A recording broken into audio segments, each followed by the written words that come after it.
समुद्र मंथन से निकले थे ये 14 रत्न, जाने इनके पीछे छिपी अर्थ। धर्म ग्रंथों के अनुसार एक बार महर्षि दुर्वासा के श्राप के कारण स्वर्ग, ऐश्वर्य, धन, वैभव आदि से हीन हो गया था। तब सभी देवता भगवान विष्णु के पास गए। भगवान विष्णु ने उन्हें असुरों के साथ मिलकर समुद्र मंथन करने का उपाय बताया और ये भी बताया कि समुद्र मंथन से अमृत निकलेगा, जिसे ग्रहण कर तुम अमर हो जाओगे। यह बात जब देवताओं ने असुरों के राजा बलि को बताई तो वे भी समुद्र मंथन के लिए तैयार हो गए। वासुकी नाग की नेति बनाई गई और मंदराचल पर्वत की सहायता से समुद्र को मथा गया। समुद्र मंथन से उच्चैश्रवा घोड़ा, ऐरावत हाथी, लक्ष्मी, भगवान धन्वंतरी सहित 14 रत्न निकले थे। पहला कालकूट विष। समुद्र मंथन में से सबसे पहले कालकूट विष निकला, जिसे भगवान शिव ने ग्रहण कर लिया। इससे तात्पर्य है कि अमृत परमात्मा हर इंसान के मन में स्थित है। अगर हमें अमृत की इच्छा है तो सबसे पहले हमें अपने मन को मथना पड़ेगा। जब हम अपने मन को मथेंगे तो सबसे पहले बुरे विचार ही बाहर निकलेंगे। यही बुरे विचार विष है। हमें इन बुरे विचारों को परमात्मा को समर्पित कर देना चाहिए और इनसे मुक्त हो जाना चाहिए। दूसरा, कामधेनु। समुद्र मंथन में दूसरे क्रम में निकली कामधेनु। वह अग्निहोत्र यज्ञ की सामग्री उत्पन्न करने वाली थी, इसलिए ब्रह्मवादी ऋषियों ने उसे ग्रहण कर लिया। कामधेनु प्रतीक है मन की निर्मलता की, क्योंकि विष निकल जाने के बाद मन निर्मल हो जाता है। ऐसी स्थिति में ईश्वर तक पहुंचना और भी आसान हो जाता है। तीसरा, उच्चैश्रवा घोड़ा। समुद्र मंथन के दौरान तीसरे नंबर पर उच्चैश्रवा घोड़ा निकला। इसका रंग सफेद था। इसे असुरों के राजा बलि ने अपने पास रख लिया। लाइफ मैनेजमेंट की दृष्टि से देखें तो उच्चैश्रवा घोड़ा मन की गति का प्रतीक है। मन की गति ही सबसे अधिक मानी गई है। यदि आपको अमृत परमात्मा चाहिए तो अपने मन की गति पर विराम लगाना होगा, तभी परमात्मा से मिलन संभव है। चौथा, ऐरावत हाथी। समुद्र मंथन में चौथे नंबर पर ऐरावत हाथी निकला। उसके 4 बड़े बड़े दांत थे। उसकी चमक कैलाश पर्वत से भी अधिक थी। ऐरावत हाथी को देवराज इंद्र ने रख लिया। ऐरावत हाथी प्रतीक है बुद्धि का और उसके 4 दांत लोभ, मोह, वासना और क्रोध का। चमकदार, शुद्ध व निर्मल बुद्धि से ही हम इन विकारों पर काबू रख सकते हैं। पांचवा, कौस्तुभ मणि।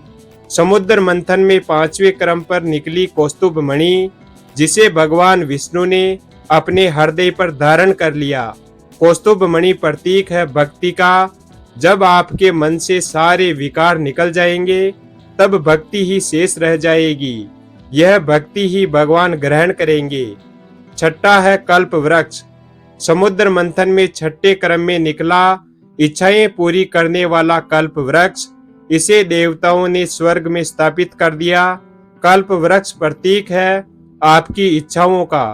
कल्प वृक्ष से जुड़ा लाइफ मैनेजमेंट सूत्र है कि अगर आप अमृत परमात्मा प्राप्ति के लिए प्रयास कर रहे हैं तो अपनी सभी इच्छाओं का त्याग कर दें।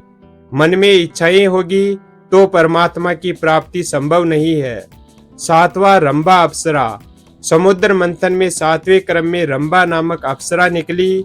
वह सुंदर वस्त्र व आभूषण पहने हुई थी। उसकी चाल मन को लुभाने वाली थी। ये भी देवताओं के पास चली गई। अप्सरा प्रतीक है मन में छिपी वासना का। जब आप किसी विशेष उद्देश्य में लगे होते हैं तब वासना आपका मन विचलित करने का प्रयास करती है। उस स्थिति में मन पर नियंत्रण होना बहुत जरूरी है। 8वां, देवी लक्ष्मी। समुद्र मंथन में 8वें स्थान पर निकली देवी लक्ष्मी। असुर, देवता, ऋषि आदि सभी चाहते थे कि लक्ष्मी उन्हें मिल जाए, लेकिन लक्ष्मी ने भगवान विष्णु का वरण कर लिया। लाइफ मैनेजमेंट के नजरिए से लक्ष्मी प्रतीक है धन, वैभव, ऐश्वर्य व अन्य सांसारिक सुखों का। जब हम अमृत परमात्मा प्राप्त करना चाहते हैं तो सांसारिक सुख भी हमें अपनी ओर खींचते हैं, लेकिन हमें उस और ध्यान न देकर केवल ईश्वर भक्ति में ही ध्यान लगाना चाहिए। 9वां वारुणी देवी। समुद्र मंथन से 9वें क्रम में निकली वारुणी देवी भगवान की अनुमति से इसे दैत्यों ने ले लिया। वारुणी का अर्थ है मदिरा यानी नशा। यह भी एक बुराई है। नशा कैसा भी हो, शरीर और समाज के लिए बुरा ही होता है। परमात्मा को पाना है तो सबसे पहले नशा छोड़ना होगा, तभी परमात्मा से साक्षात्कार संभव है। 10वां चंद्रमा। समुद्र मंथन में 10वें क्रम में निकले चंद्रमा। चंद्रमा को भगवान शिव ने अपने मस्तक पर धारण कर लिया। चंद्रमा प्रतीक है शीतलता का। जब आपका मन बुरे विचार, लालच, वासना, नशा आदि से मुक्त हो जाएगा, उस समय वह चंद्रमा की तरह शीतल हो जाएगा। परमात्मा को पाने के लिए ऐसा ही मन चाहिए। ऐसे मन वाले भक्त को ही अमृत परमात्मा प्राप्त होते हैं। 11वां पारिजात वृक्ष। इसके बाद समुद्र मंथन से पारिजात वृक्ष निकला। इस वृक्ष की विशेषता थी कि इसे छूने से थकान मिट जाती थी। यह भी देवताओं के हिस्से में गया। लाइफ मैनेजमेंट की दृष्टि से देखा जाए तो समुद्र मंथन से पारिजात वृक्ष के निकलने का अर्थ सफलता प्राप्त होने से पहले मिलने वाली शांति है। जब आप अमृत परमात्मा के इतने निकट पहुंच जाते हैं तो आपकी थकान स्वयं ही दूर हो जाती है और मन में शांति का एहसास होता है। 12वां पांचजन्य शंख। समुद्र मंथन से 12वें क्रम में पांचजन्य शंख निकला। इसे भगवान विष्णु ने ले लिया। शंख को विजय का प्रतीक माना गया है। साथ ही इसकी ध्वनि भी बहुत ही शुभ मानी गई है।